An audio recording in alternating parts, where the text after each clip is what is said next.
there are a number of things that we can do with every interaction with every single guest. We can find ways to personalize the experience even during high volumes of business. We can acknowledge that we need to be even more enthusiastic than our guests.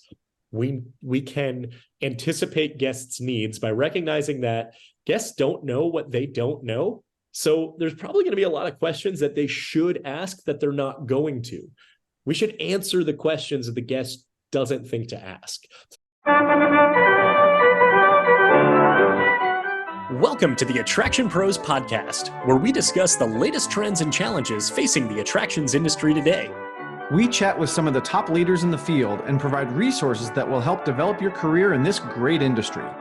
I am Josh Liebman. I am obsessed with the guest experience and helping attractions make that their top priority for success. And I'm Matt Heller. I am passionate about organizational effectiveness, leadership development, and employee engagement. Now sit upright, hold on tight, and get ready for the Attraction Pros podcast. Keep connecting with IAAPA in 2024. Join your colleagues and peers at the IAAPA FEC Summit from January 21st to the 23rd in San Antonio, Texas. Or plan to celebrate the industry's most significant achievements at the new IAAPA Honors event held in conjunction with the IAAPA North America Summit, March 3rd through the 5th in Las Vegas. We can't wait to see you there. Visit IAAPA.org. That's IAAPA.org for more information. Hey, Josh, how are you? Hey, Matt. I'm not going to steal your line, but that's how I am. How are you? Wow. Well, I'm going to say my line, which is that I am fantastic. And we have some really exciting stuff to talk about today, but I have a question for you. Okay. Are you an avid reader? Would you consider yourself an avid reader of books or magazines or articles?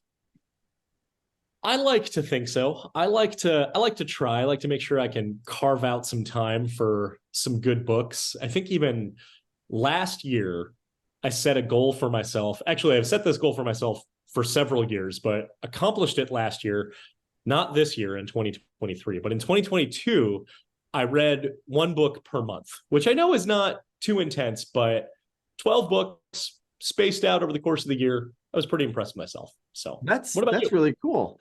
I used to not like to read books, but I've found a genre of books that I like. I really like mystery and legal thrillers.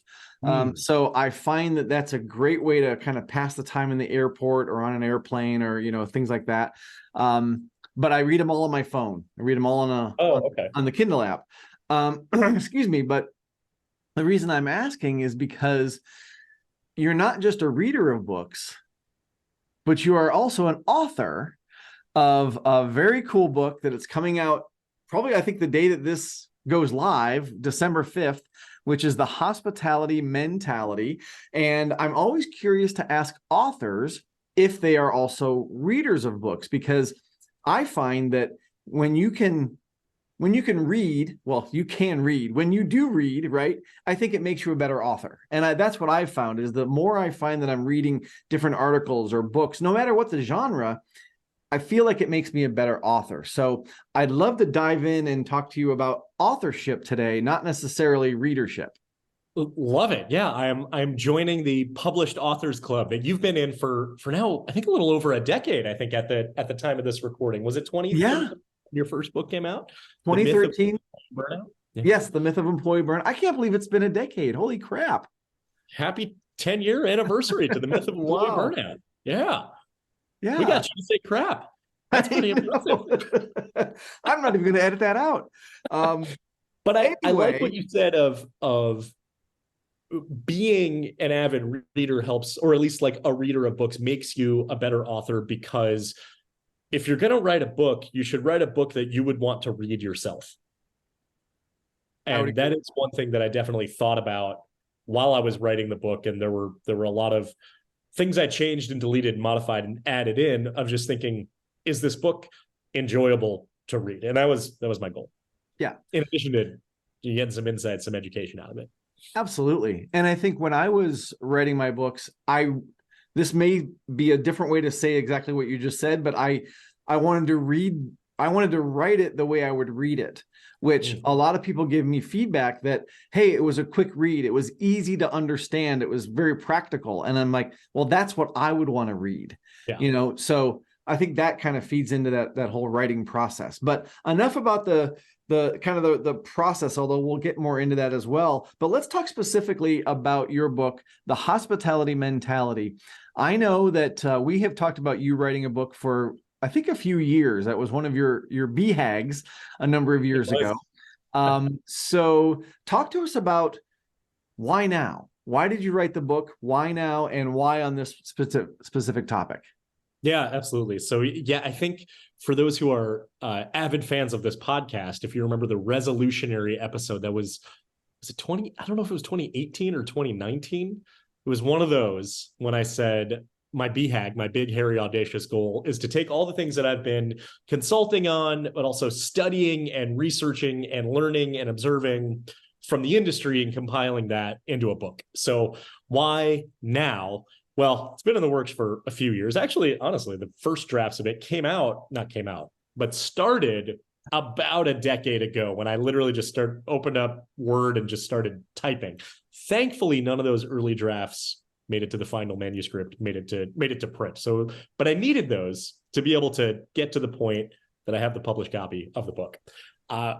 Why now? Why this topic? So, as you know, and as many people who follow this podcast know, I'm passionate about the guest experience within the attractions industry and even the greater hospitality industry as a whole. So in addition to working with theme and amusement parks and water parks and zoos, museums, aquariums, and FECs, I've also spent some time working with luxury hotels and resorts. So after I got my master's in hospitality, I was hired by a consulting firm. And even though I had only had experience working in theme parks at that point, I was immersed into the worlds of Ritz-Carlton and Four Seasons and Waldorf Astoria, learned a lot that can be applied in the attractions industry, as well as in other areas of hospitality and in a lot of business settings, essentially. And over the last several years, as I've observed a number of, say, customer service consultants, speakers, other authors, people in this space, there tends to be a lot of maybe repetition of a lot of messages, something like treat the customer with respect. Customer service is about being nice. Put yourself in the guest's shoes. And of course, there's everyone's personal favorite, which is the customer is always right. You look at phrases like that, and it's not that I disagree with those, because I do, but they've tend to echo off the walls so much that they've lost a lot of their meaning, and organizations will put them into their culture as they're building their service standard and their operating procedures. But there's better and maybe newer ways to actually look at these. So I felt that it was time to really change the way that we think about customer service. And a lot of the book ties in with some things that maybe you've seen them before. You've probably definitely seen some of it before, particularly as kind of the beginning of the book lays a foundation. Hopefully, as the book goes on and more is layered into it, you find yourself saying, I hadn't thought of it that way, or we haven't been operating this way, or this is a new way of looking at the way we've been working for so long, and the way that we've been dealing with customer service. So one of the things that I think is really interesting as you kind of lay out that foundation goes back to the title of the book, The Hospitality Mentality. And I've always felt like I had the mentality of someone who likes to give hospitality, right? And somebody who likes to inspire others to do the same. So can you talk about the fact that maybe not everybody's cut out to work in the hospitality business? Well, that's definitely true. If you're not a people person, that's kind of foundational. It's kind of a table stakes entry into the game here. And the other piece of it too is that working with people or wanting to provide hospitality is foundational, but there's so many more layers that go on top of it. So people who might think they are cut out for hospitality because they are simply nice, they are nice, good people, that does not necessarily create a fantastic guest experience. And I know that might sound kind of contradictory, but I'll give you an example, and this one's in the book. And it was a restaurant that I used to visit a lot that it had great food, prices were reasonable, had a great ambiance, and the people there, you could tell, were genuinely good people, but the service was actually terrible. Because they didn't have that hospitality mentality, there were a number of missteps in the experience, so much that it became frustrating to visit. And eventually the restaurant went out of business. I haven't seen their numbers. I cannot say this aside from just being a patron, being a guest of that restaurant many times, that had they had more of that hospitality mentality, had there been not only people who were nice people and people who maybe kind of had the desire to work with people, but that specific focus on the guest experience and that hospitality mentality, I personally think the restaurant could still be in business. But because there were so many missteps in the guest experience that weren't observed or noticed by the nice people who were working there, it didn't create a good experience. Well, so to me, that begs the question then, who's this book for? Is it for the people working the front line that need the hospitality mentality, or is it for the leaders that probably need the hospitality mentality to serve or provide hospitality to their team members so they can provide it to the guests? Yeah, that's a good question. And that is one that I asked myself throughout the entire process of writing the book. So much of what the book talks about goes into those service interactions that are oftentimes delivered by the front line. The leaders, though, need to sustain that, and they need to enforce these types of practices. So I think it's very beneficial for leadership to be able to say, okay, this is the mentality that we need to communicate with our staff. In the later chapters in the book, it talks more about things that are a little bit more at the organizational level that aren't necessarily in the service interactions, but things that go beyond customer service. And I'm putting that in air quotes because the first chapter talks about getting rid of the word customer. Getting rid of your customers actually is first get rid of your customers is the title of chapter 1. But what can be done at the organizational level to make improvements based on guest feedback, to be able to put systems in place that influence repeat visitation as well as positive word of mouth, that the service interactions the frontline team are delivering, they go into that, but they're oftentimes put in place at the organizational level. So who is the book for? Is it for frontline team members? Absolutely. Is it for leadership? Absolutely. Everyone in between? Yes. And then even beyond that, one of my goals as well was to write something that was for more than the hospitality industry or the attractions industry. And, in particular, our industry, of course, is the attractions industry, but even thinking, what are some broader components that can be impacted or implemented into a wide range of businesses? And that was one thing I was wondering how that would actually come across. And I can only learn that through feedback, right, of other people, because I'm so close to it. Is this something that can be categorized as a broad business book? The first person to give me feedback that she read the book, it was someone who got an early copy. She is a manager in a child support call center office. And she told me about how many things she's able to pull from the book to be able to implement into that operation. I don't know that business. I don't know that world. I just know that it's probably very, very far away from the hospitality industry, from the leisure industry, right? But seeing that, they're able to connect the dots and say, we can implement that into our culture here. There was someone else who was having an issue with their homeowners association and said to me, I wish they would have the hospitality mentality as I'm not a guest, I'm a homeowner within their association. It's the same exact thing. It's the same exact mindset that needs to be applied. other people from a wide range of industries, thankfully have said to me that that it applies across a number of different verticals. But in total, who's gonna gain the most immediate value from it? Those who are listening to this podcast.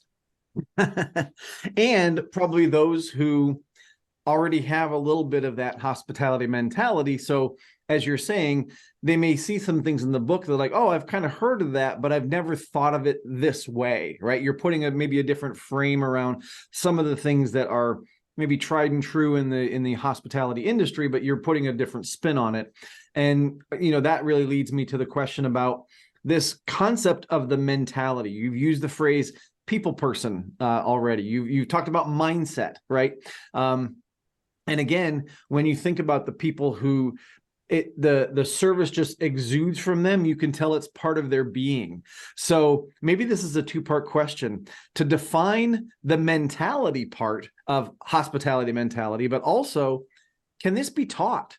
Is this something that if somebody comes in and they're just not a people person, are there things that you talk about in the book that could inspire them or relate to them and say, you are the leader of the homeowners association, even though you may not be a people person, here's how you should treat people? I'll answer the second question first. Yes, it can be taught, but it also requires the desire. Even if you say I'm not a people person, the desire to succeed in that role needs to be there, right? Mm-hmm.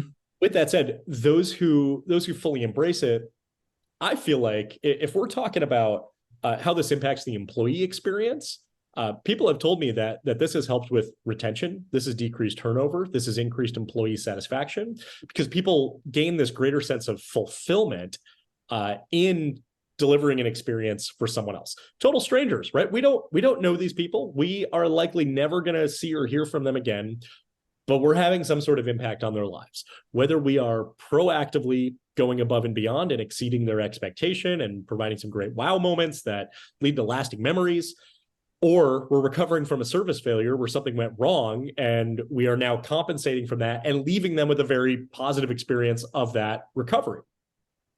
The first part of, or the first question you ask of what is the mentality, breaks down into three main components right here. And these are woven out throughout the book. So it doesn't say here they are 1, 2, 3. So it's really baked in.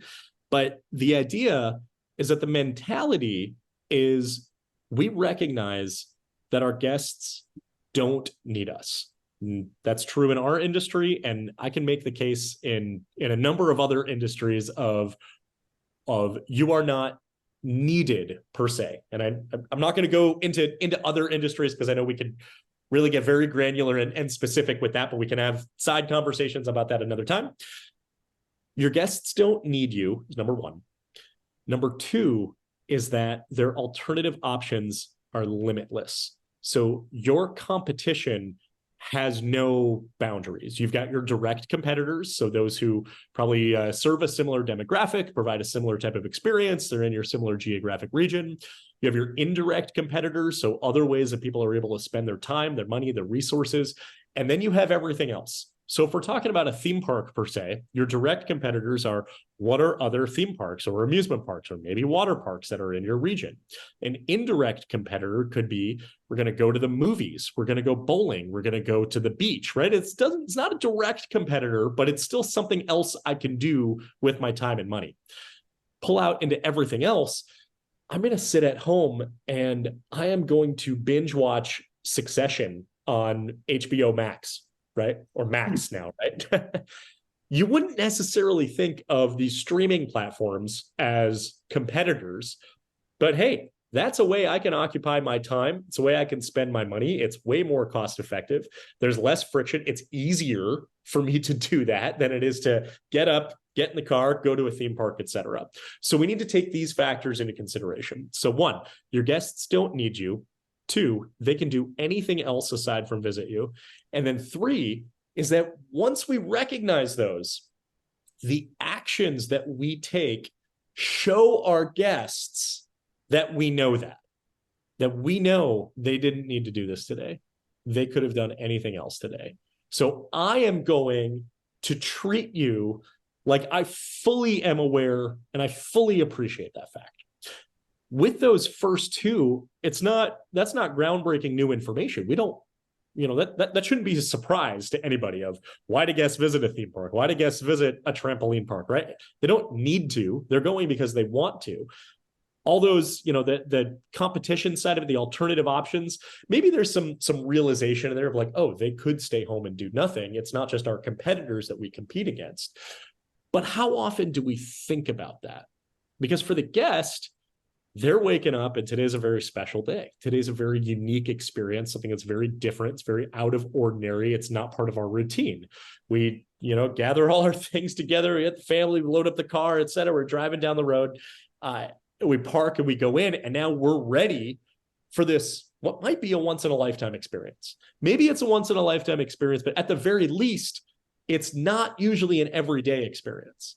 From the employee standpoint, though, it is every day, or it is at least every day that they work, right? They wake up and they go to work, right? It's our job, where sometimes there are guests that are frustrating. Maybe it's too hot. Maybe it's too cold. Maybe it's perfect weather outside, but we're stuck inside and we can't even enjoy it, right? So we deal with all those frustrations that go into a job, but the hospitality mentality is projecting over to the side of the guest and saying, I know you didn't need to be here today, even though I did. I know you could have done anything else today, even though I couldn't. And I'm going to treat you like I recognize those two things. So if I might bring this down to something that I thought of in my small hospitality brain, is that you're going to make this worth it for the guest. You're going to make all of that effort that they put forth to gather up the kids, put them in the car, buy a ticket, all the things that they had to do, and then get to your place, wherever that is, excuse me, because you have this mentality that they're not, they don't need you and all those things you just talked about. I am now compelled, whether it's from inside or if you're inspired by another leader, I'm now compelled to make your experience worth it. Whether you say it's worth your time, it's worth the money that you spent. And we all know that time can be more valuable than money in many cases. But that to me is what you're saying, is that we're going to make it worth it. And then, of course, when they leave and they say, wow, I had a great time, that was totally worth it, totally worth the effort, totally worth my time, totally worth the money, then that, of course, is going to lead to repeat visitation and better reviews. But that all stems from the mentality of the people that are creating the experience, whether they're creating the experience before the guest even got there or the people that are there face-to-face with the guest. And the way to make that worth it is realizing the only reason they're walking into our doors or through our gates or through our turnstiles, whatever it is because their expectation is so high that it exceeds all of those alternative options, your direct competitors, your indirect competitors, and everything else, which puts a lot of pressure on us, on the frontline staff, on the industry as a whole, to make the experience exceed that extremely high expectation where the guest says that was worth it. And then, yes, that leads to that was so worth it that I can't wait to go back. And I'm going to tell everyone I know that they need to visit as well. Absolutely. Well, to me, again, it reminds me of people who talk about a promise.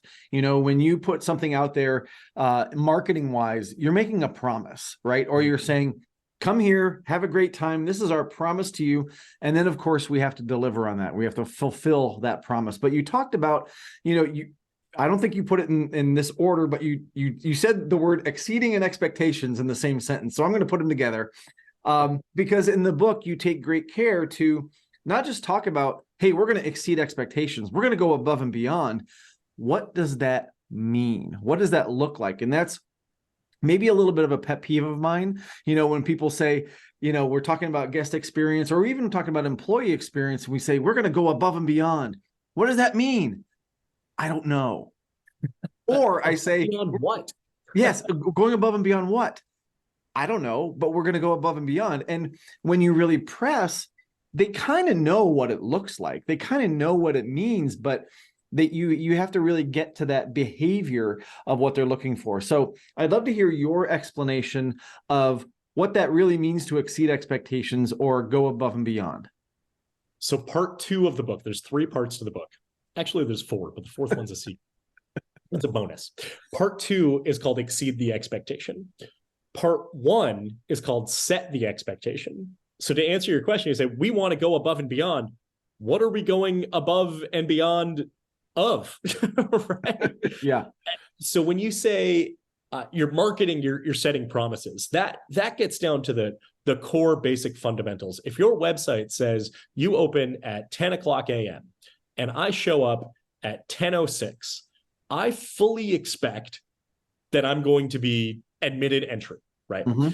If I'm not, that already falls below my expectation. That's a service failure, regardless of the reason. Even if it's a power outage, if it's I once went to an amusement park once, and the park opened, and I got to a ride, and the ride greeter at the front said, "We're not open yet because when we came in today, we didn't have a fire extinguisher." Okay, so you're not open for safety reasons. That still falls below my expectation. I completely understand and appreciate, and you're making the right decision by delaying opening until you have the fire extinguisher.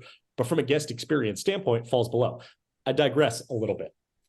When we talk about going above and beyond, we must first know what it is that the guest expects, and we must then meet that expectation. I had a friend recently say to me, we were talking about some certain organizations, and she said, you need to earn the right to exceed expectations. So that starts with, if your website says you open at 10 a.m., you open at 10, maybe you open at 9:58, right? That's going to exceed my expectation, right? But we know that 10 a.m. opening, or whatever the opening time is that's advertised, is at least met.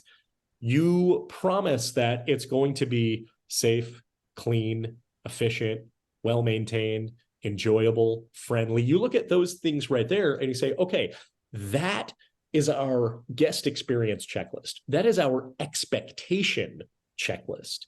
We can't do anything more than that until we've checked the boxes on every single one of those in order to be able to open for the day, in order to be able to do business. Anything less than that is a service failure. If you walk into an attraction right at opening and there's an overflowing trash can, why was that trash can overflowing from the previous day, right? Once all that is met, now we can say, what are we going to do to top the high expectation that we now know that at very minimum we can meet? And that's where the intangibles come in. That was one thing that you and I have talked about in a previous episode of going above and beyond and exceeding expectation, that happens in the things that the guest won't necessarily expect. They expect a friendly team member. If you're wearing a birthday button, maybe they might expect a high five. Doing anything more than that might actually exceed the expectation. There's a lot of things that we can do that are way beyond the expectation. Maybe take some energy, take some resources to be able to do it. But there are a number of things that we can do with every interaction, with every single guest. We can find ways to personalize the experience, even during high volumes of business. We can acknowledge that we need to be even more enthusiastic than our guests. We can anticipate guests' needs by recognizing that guests don't know what they don't know. So there's probably going to be a lot of questions that they should ask that they're not going to. We should answer the questions that the guest doesn't think to ask. So those 3 right there are ways that we can exceed expectations and go above and beyond, that can be really operationalized and put into your SOP and into your guest service training and your standard, and say, this is what we do with every guest every single time, or at least whenever possible. Mm-hmm. Then we can extend beyond that, and we can say, what's going to surprise and delight the guest? What's going to do something that goes beyond our own job duties as the team members, something that doesn't negatively impact any other guest's experience. And a lot of these things that we can do that are really considered wow moments cost little or nothing to the business, because there's so much that we have to offer that has such high value to the guest, but little, if any, cost whatsoever to the business. And when we think in those terms, now we can think, okay, how can we proactively create those wow moments that provides an experience that exceeds expectations, that the guest says, wow, not only was that worth it, but that was pretty incredible. That was way more than I had expected. And my expectation was very high. So I can't wait to come back, and I'm going to tell everyone else that they need to visit as well. Excellent. Excellent. Well, I can't wait to go to your theme park that's going to have these great experiences and going to blow my expectations out of the water. But I don't think we can talk about this concept without talking about technology, because we know that technology is, in some cases, taking over the guest experience, right? Where you might have had 10 team members that are working. Now you have a kiosk and 2 team members, right? Mm-hmm. And so can there be a hospitality mentality that is built into the kiosk experience, but then also you've got fewer and fewer team members to provide a great experience to your guests? So now you're almost relying on that piece of equipment to make up for what those other team members would have brought to the table. So I'm curious kind of how we apply this process and this mentality to the fact that the face of guest service and guest experience is changing. Yeah. So a couple things here. The first, and we'll use this example of kiosks, is that what technology has done has not only removed friction from the guest experience, but has taken a lot of the functional mechanics out of the job duties of the team members. So where historically there has always needed to be a 1-to-1 ratio of, here's the team member, they've got their point of sale, they are serving one guest or one group of guests in front of them, and then next in line, come on up. Something like kiosks can take the cashier aspect of that team member, of that guest service ambassador, I'm putting in air quotes if you want to call them that, whatever it is. Now they are more of a concierge than they are a cashier. So they have all the proficiency to be able to anticipate guests' needs, and they don't have the technical what are the job duties of swiping the credit card, right? And saying like, this is how much it costs, sign here on this slip, et cetera, here's your tickets, have a good day. By taking those elements out, first of all, yes, we can operate with fewer team members who are doing less of the mechanics. So in a kiosk, instead of going from that 1-to-1 ratio of here's the one employee with the one point of sale, the one guest, now maybe here's one employee for every 4 kiosks. And now they're kind of floating. Now they're kind of hovering, right? And like maybe there's 2 because maybe there's, they're able to kind of balance back and forth. And those who want to come up, boom, they know exactly what they want. I have no questions. I don't need help. I don't need information. Let them plow through that transaction and get on in, offer your assistance if available. And then you've got those people who they have no idea what's going on. All right, I'm going to swing over to them. I'm going to help them out. I'm going to offer my proficiency. And then they're still going to take care of the transaction themselves because not needed for that anymore. So that's one aspect of it, that they can provide a heightened level of service than they could in that previous cashier or kind of box office type of position. The other piece of it too is that we should be using technology to further personalize the experience, to know more about our guests. And when we know more about our guests, then we can use the people element of it to then create things that we wouldn't have otherwise been able to do if we didn't know certain information. So I mentioned birthdays. We should know whenever a guest is celebrating a birthday, because hopefully that is tied to their ticket and their order. We should be able to know every guest's name. I think that there's a lot of things that hopefully we'll see in the future for the industry where we've got abilities to be able to offer more personalization beyond when they swipe their credit, or they hand you your credit card and now you have their name, right? Or they scan their ticket and the name pops up on the screen. How do you personalize an experience in a ride, in a show, at a game? Well, without technology, you can just ask them. You can say, hey, my name's Josh. What's your name? And then use their name throughout conversation. Very low tech way of doing it. But when we think about technology that enhances the guest experience, what can we do to make that experience better? If this is their 10th visit, is that going to pop up? Happy 10th visit, right? If this is their 10th year coming here, if this is their 3rd generation of family members coming here, can we automatically know that and then funnel that into our ability to create wow moments, to now sustain this loyalty and be able to amplify the way that we're exceeding expectations? So one thing I will say is that I agree with you just in terms of both of those concepts. In terms of the kiosk or the technology should really help further the guest experience, but then also you have a higher level of functionality for that team member that doesn't have to do the transactional pieces.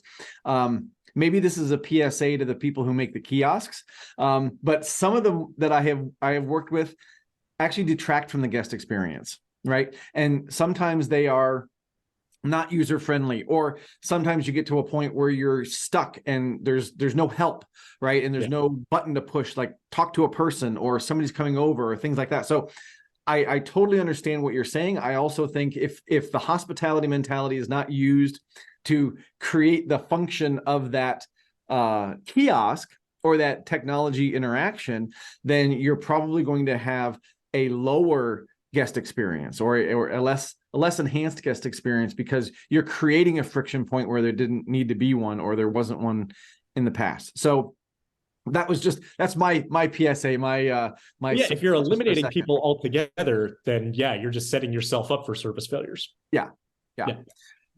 So as we're kind of coming into the break run here a little bit in this conversation, which has been fascinating, I'm curious if leaders are hearing this and they're saying, okay, I'm going to get Josh's book. Where would you say they should start if they really want to not only get the hospitality mentality for themselves or just see if they have it, but also inspire their teams? Where would they start? Where would they start? Well, first get the book. No, I'm just kidding. But maybe, I don't know. Yeah. So I mentioned earlier, there's 3 parts to the book and then a secret bonus section. The 4th section of the book, which is only available if you get through the entire book, is called Put the Plan in Place. And that's where it talks about the philosophy of the hospitality mentality, the strategy of the hospitality mentality, the tactics of the hospitality mentality, and then measuring the impacts of that. So the philosophy I kind of mentioned earlier of your guests don't need you and they can do anything else aside from visit you. So the actions are going to show that we recognize that. The strategy is then, all right, what are the organizational actions that we're going to take that allow us to, let's say, see our guests, see the people who visit us as guests versus customers. And then what are the tactics we're going to do that? So for instance, if you check into a luxury hotel, you hand them your ID and credit card. If they're following their standards correctly, they should hand that back to you with 2 hands rather than slide it across the counter. That's a granular, my favorite word, tactic that they use that emphasizes the strategy that goes into this hospitality mentality philosophy. And then by having many measurement tools in place, largely through guest feedback, and anyone who knows me knows that I'm very passionate about collecting and using guest feedback, using that to make short-term improvements. So that has to do with recognizing and coaching the team members, as well as long-term improvements. So aggregating feedback and being able to pull back and saying, all right, how can we influence the perception of what people are saying are friction points? And that can open up a whole nother dialogue right there, but I'll leave it at that. It's chapter 9, I believe. Optimize your feedback loop actually is what it is. That actually covers that section. And then continuing to measure those through more guest feedback, through more observation, through recognition and coaching. It all has to do with talent development, crossing over into the employee experience side of it. And then from there, you should naturally see the service scores rise, the reviews, you'll see more 5-star reviews, more reviews in general, more of that feedback, as well as all the things that come with that as well, from the employee satisfaction, enhancements to the company culture, enhancements to the guest experience, and then more membership, annual pass, season pass sales, and more business that is generated from your previous guests instead of from marketing. I love it. I love it. So if somebody wants to find out more about how to get the hospitality mentality, where would you send them? Well, as of the day that this episode comes out, December 5th, 2023, it is officially available in bookstores. So it's available at, I'm not sure how many, but please go to Barnes & Noble, go to Books A Million. Tell me if you see it, take a picture, post it online. You can definitely get it on Amazon as well. If you want a signed copy directly from me, go to thehospitalitymentality.com. That'll come straight from my personal inventory, and I can make sure you get a copy. Awesome. Well, thank you, Josh, for going over the hospitality mentality. Not that I haven't heard much about this, but I'm so excited for our listeners to get to know it as well. And for everybody out there who's watching and listening, just remember, we are all attraction pros. Thanks for listening to the Attraction Pros podcast. Make sure to subscribe so you can tune in when new episodes release. And even better, please leave us a review on iTunes. For more information, visit attractionpros.com.